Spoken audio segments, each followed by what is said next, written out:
Okay, good afternoon, everybody, and thank you very much indeed for attending this training webinar.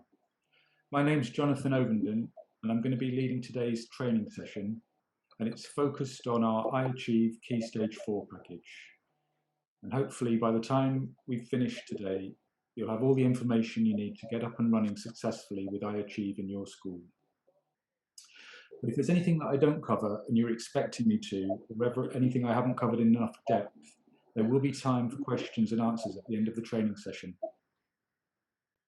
Okay, I'm going to start with a quick overview of what iAchieve is, for those of you that aren't necessarily familiar with it yet.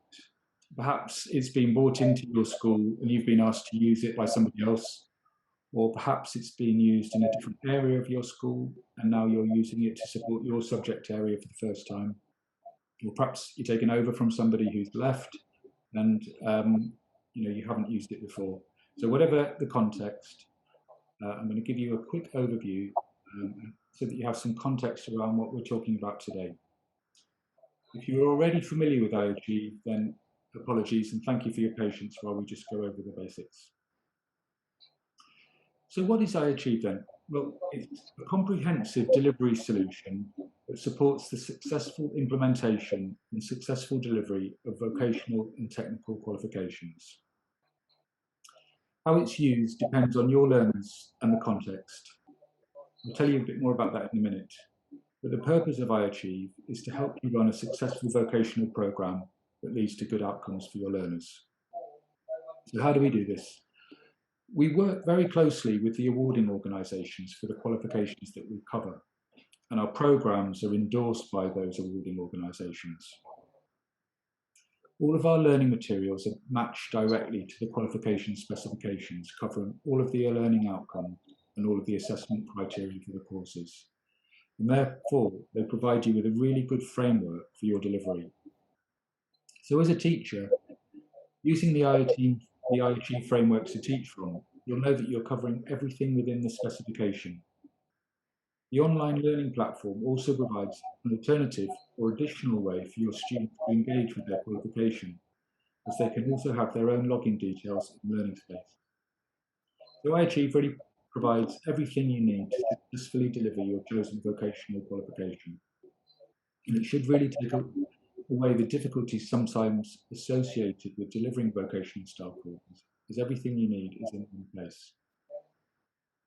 One thing to be clear on, iAchieve's not an awarding body. So it's not iAchieve that will provide the certificates or do your moderation. iAchieve's the online digital classroom that supports the delivery of qualifications.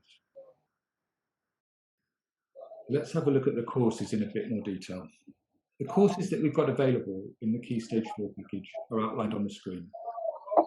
You may have access to all of them or just 2 or 3 of them, depending on which subscription you've got. But regardless of which courses you have, you can put as many students as you wish into each of the courses. There's no restriction on that. All of these courses are equivalent to 1 GCSE and count in Group 3 or the open group of the Progress 8 measures. In terms of the structure of the courses, you'll see that with the exception of child development and care, they're all level 1, level 2 combined courses, which means that if your learners don't manage to achieve a level 2 qualification, they'll automatically drop down to a level 1, so they'll still gain a nationally recognised qualification. On this slide, I've outlined the structure of each course, including the guided learning hours, assessment breakdown, and grade ranges. I'll mention each course in detail, so please take note of the ones that are relevant to you. So here you can see that for health and fitness, business and enterprise, and digital information technology, these courses are weighted 60% for the internally assessed element and 40% for the externally assessed element. And they all have the full grade range, so that you can go from a level 1 pass, level 1 merit, level 1 distinction and distinction star, right through a level 2 pass up to a level 2 distinction star. The WeJect Hospitality and Catering course is weighted the same, so 60% internally assessed and 40% externally assessed. But with this course, learners can only achieve a pass at level 1, and then it goes straight up to a level 2 pass and up to a distinction star. So whereas health and fitness and business and enterprise, etc., if you don't get a level 2 pass, you drop down to a level 1 distinction star. With hospitality and catering, you'd automatically drop down to a level 1 pass. With child development and care, as I mentioned earlier, this course is slightly different as it doesn't have a combined level 1 element. It's simply a level 2 qualification. The course is graded from A star to D, and the weighting is also slightly different with the internally and externally assessed elements both being worth 50% of the overall grade. Please note for this course, learners must gain at least a grade D across all units to pass the overall course. So hopefully that makes sense on the details about each course. So, as I mentioned earlier, iAchieve's a solution or comprehensive resource package for delivering the qualifications within your Key Stage 4 package. We're not the awarding organisation, which means you need to register to become an approved centre with the applicable awarding organisation. It's a really important point, and I recommend that you apply for centre approval with the relevant awarding body and register your learners as soon as possible. Your exams officer will know how to do this, but we have created some videos with complete information about each package, which will be available on our website very shortly. So once you become an approved centre for the chosen qualification, so for example, if you're delivering health and fitness with NCFE, but if you're delivering hospitality and catering, it'll be WeJEC. So then you'll also need to register your learners onto the course and enter them for any external assessments that they need to sit. It's really important to get your exams officer onto this straight away to make sure your learners are officially enrolled on the qualification and don't miss any key dates. Don't forget, registering them on iAchieve doesn't register them with the awarding body, so you've got to do that as well. The good thing about once you do become an awarding body centre and register learners, you'll have access to their external moderators, and they're a really good source of support. Right, one of the important pieces of information to know about each qualification is the dates and the timelines for delivering the internal and external assessments. So here's the assessment timetable for each course.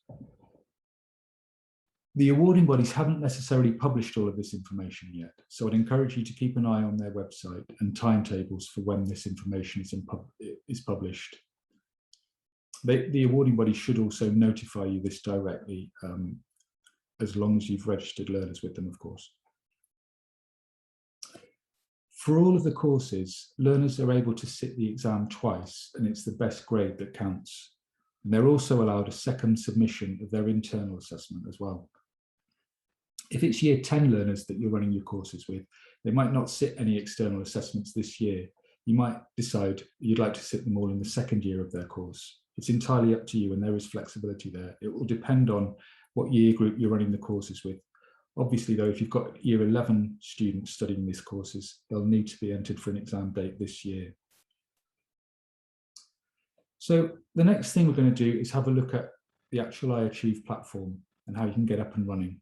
And this will include setting up learner and teacher accounts. We'll look at how to navigate the platform before going on to look at how you might use the iAchieve framework and resources in practice within the classroom to support the delivery of your chosen course. You're all iAchieve customers on this webinar, so you should all have received login details, at the very least your administrator login. And this allows you to set up further accounts for your school. If you haven't got any login details, or you need us to remind you of what they are, please let me know after the webinar, and I can quite easily get your login details for you. Right, I'm just going to come out of the slideshow for a moment and log back in to iAchieve. So just bear with me 1 second. Hopefully you can all see that now. So this is the login page for iAchieve, and the username and password that I'm using here is for a teacher. So I've entered the login details and just click login, and this will take us through to the iAchieve dashboard or home area. So in this area, you can see a list of your courses in the main part of the page, and this teacher's got access to the whole suite of online iAchieve courses.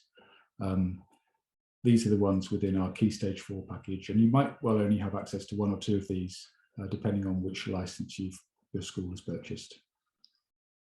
So I can click on these links and I can go into the actual courses themselves, but just before I do, I just want to show you a couple of features on the tabs at the top.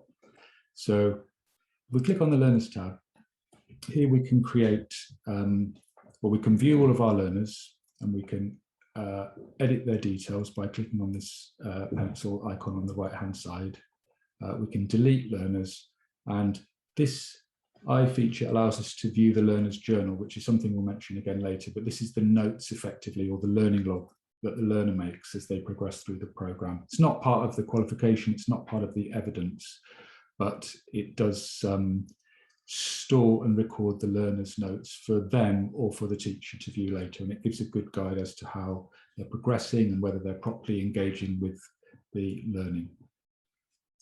So I can search for a learner if I want to find a particular one, and I can add a learner. So if I've got a student that I want to put onto a program, I can create a learner by clicking on that button there, and all I need to do is put in their name, their username, and normally if you're choosing the username yourself, it will quite typically be their initials and their surname, and it's useful to use capitals just because some of them are already taken. If it is a username that's already taken in the system, then you'll get a prompt and it will ask you to choose another one, but you might just put if it's Paul Smith, instead of putting P Smith, you could write Paul Smith, and just complete that. With the email address doesn't need to be unique to the student. Some teachers use their own email address for this because they'd like their usernames and passwords to come to them, and they don't necessarily need their students to be emailed them. But some schools do put in student school email accounts here, or even you can make one up. It doesn't have to be a particular one to the student. Then you choose a password for the student, confirm it, and then at the bottom you can save it. If you want to, you can use these boxes here to allocate them to one of your teaching groups, which is something I'm going to show you in a moment. Okay, so that's setting up a student. If you've got a large number of students, you can click here to add a CSV file of students to the system, and you just download the file, enter your students into the spreadsheet, and then re-upload it. In that case, the system will choose a username and password for your students and email them back. Okay. If I go back to the dashboard, I'll just now click onto one of the courses. So this is the Technical Award in Health and Fitness. Now, the first time I'm setting up my system on iAchieve, I would want to create a teaching group. So as a teacher, I give the teaching group a name. So here it might be something that will help you identify which one it is. So for example, with health and fitness, it might be health and fitness, Jonathan Ovenden, year 11, or teacher's initials, year 11. And it's quite up to you what you give it, but just something so that you can find it later and you know what's in it. You select a deadline for the course. Now, this is something for you to choose. The purpose of the deadline is to just give the learners some focus and something to work towards. Just make sure that they've got enough time to finish the program within the deadline. So for example, if it's a year 10 group, you might choose the deadline as the 21st of July 2022 to give them a chance to finish. But it's up to you. Just bear in mind, once that deadline has passed, students won't be able to log back into the course. If you need to, you can edit that deadline and change it to a date further in the future if you do have learners that go over it. And then once you've created the name of the group and set a deadline, you can just tick into the boxes to select the learners from your school that you'd like to put into that group. And then once you've done that, just click and save at the bottom there. So it's really quite straightforward to set up a teaching group. Once you've got that group, all of those learners will be grouped together. They'll all have access to the program, and they'll all be the ones that you want to see within that group with that same deadline. And then the other thing they can do here is view the teaching package. So this is essentially what a student will see when they log into their course. So this is the health and fitness program, and as you can see here, you've got a number of sessions that you can click onto. So if we start Unit 1, Session 1, we'll click into it. Here we can see the health and fitness course from the very beginning. And this is what your students will see, and this is, again, what you have access to. So the idea for the students here is that they just work through the pages of their program, and everything, as we mentioned before, that they need to complete the qualification, internal and external assessment, is within these materials. So often we'll do some explanation. There is a lot of information, but we've tried to break it down and make it engaging by turning it into quizzes or turning it into activities that they can do together in the classroom. Just work through the programs. This unit clearly is dealing with the skeleton, naming of the different parts of the body. And as you work through the pages,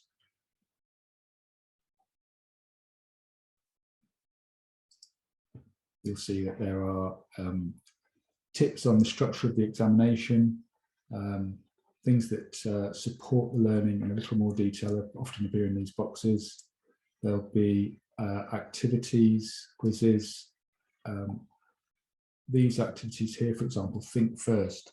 These are often useful within the classroom setting where you can use them as activities that people can go and do in pairs or have a little discussion about, just to introduce a certain topic. So, you know, what do you know at the beginning of the session, and then, you know, once we've done the learning, we can go back to it and have a look at, you know, what we've learned. So that's often something that we use to split up to introduce a subject, for example. So we're going to talk a little bit more about how you use the learning materials later. So I'll just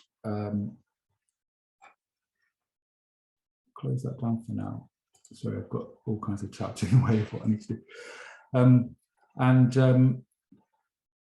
I'll just mention on the right-hand side here, we've got some assessments, practice papers, and documents.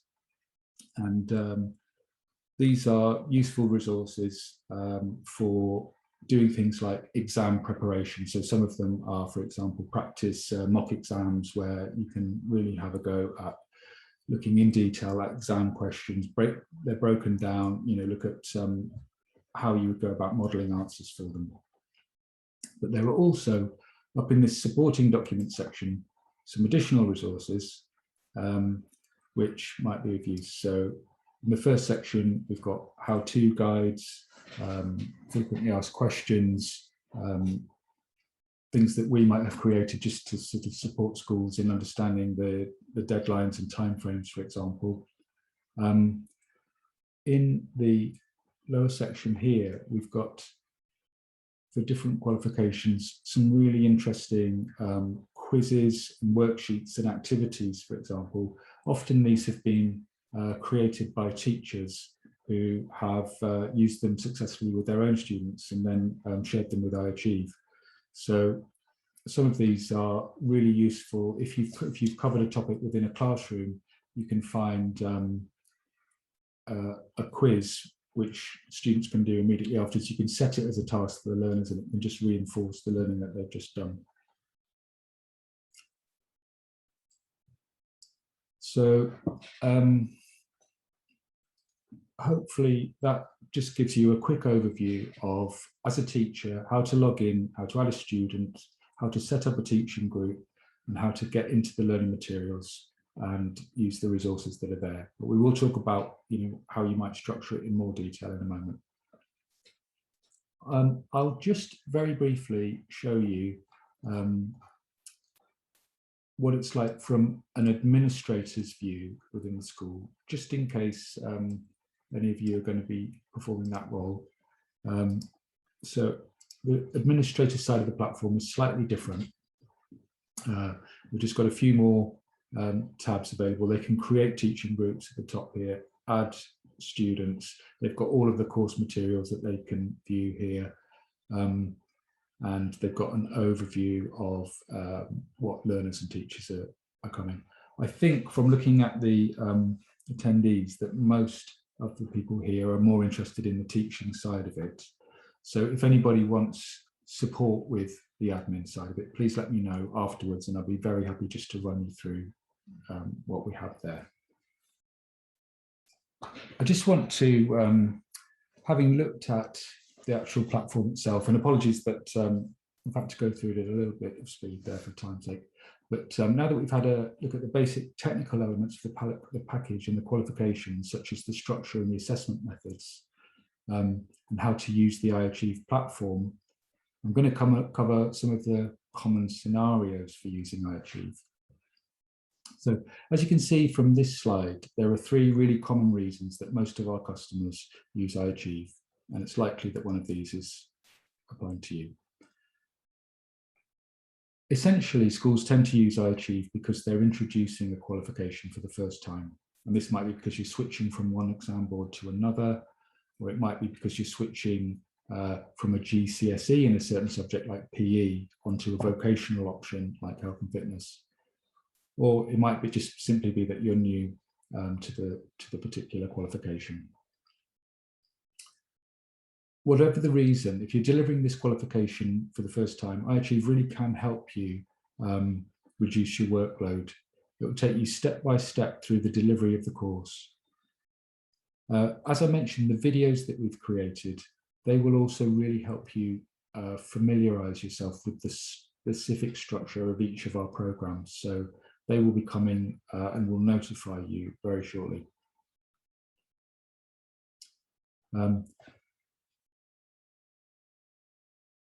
And also, if you are using the iAchieve online learning materials, they will be really making sure that you cover everything you need to deliver the qualification. So it really helps with planning and preparation and helps reduce the time involved in doing that. So schools are also using iAchieve with their alternative provision. In this scenario, you might have learners that are not with you all of the time, and you might not necessarily be a subject specialist delivering the course. So here we're going to help make sure that you've got a lot of good resources to support your delivery. So I'm going to talk a little bit more now about different approaches to delivering using iAchieve and when you might use them.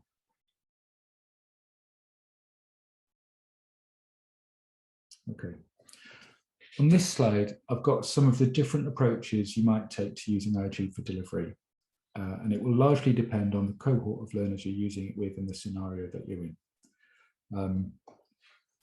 For example, if you're using iAchieve to support the delivery of a qualification for the first time, and this is within your mainstream curriculum, for example, it's one of your options, you might want to use it a more teacher-led way, perhaps with a bit of blended learning. So in this scenario, the iAchieve materials could form the basis of your delivery. In inclusion or alternative provision settings, we often find that more of an independent approach to learning is taken, with their learners having their own iAchieve accounts and controlling their learning a lot more with facilitation from a teacher who may well not be a specialist. In this case, you'll need to ensure that you're setting exam preparation and practice papers for your learners at the relevant time.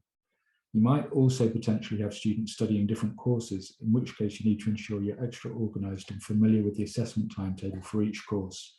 And again, I just stress that those videos that we've created will support that.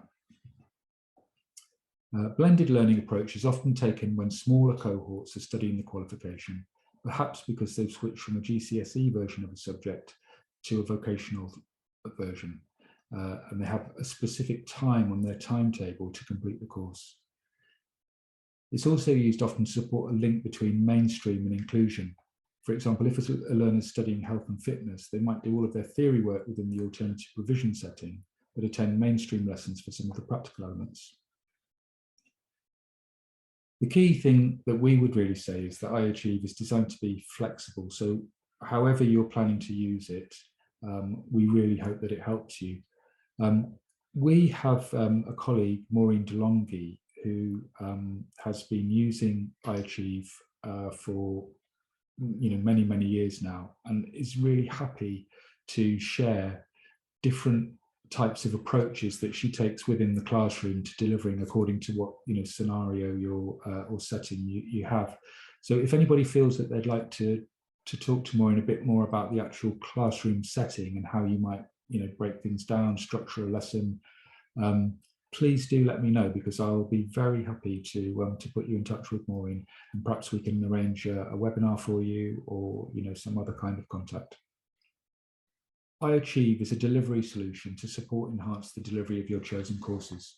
We're not the awarding organisation, and again, as you know, you need to register with the relevant awarding organisation at the beginning of the process. Once you get towards the middle and end of delivery, you're also going to need to go through a quality assurance process, and you must do this within the specified procedures of the awarding organisation, and they do vary from one to the other, so make sure you're familiar with the requirements for each specific qualification. And as I mentioned, I do want to stress the help that we've got in those videos that we've created, because they really do break down every component of each of the qualifications and every deadline and every element of the pathway, so it's very useful from that point of view.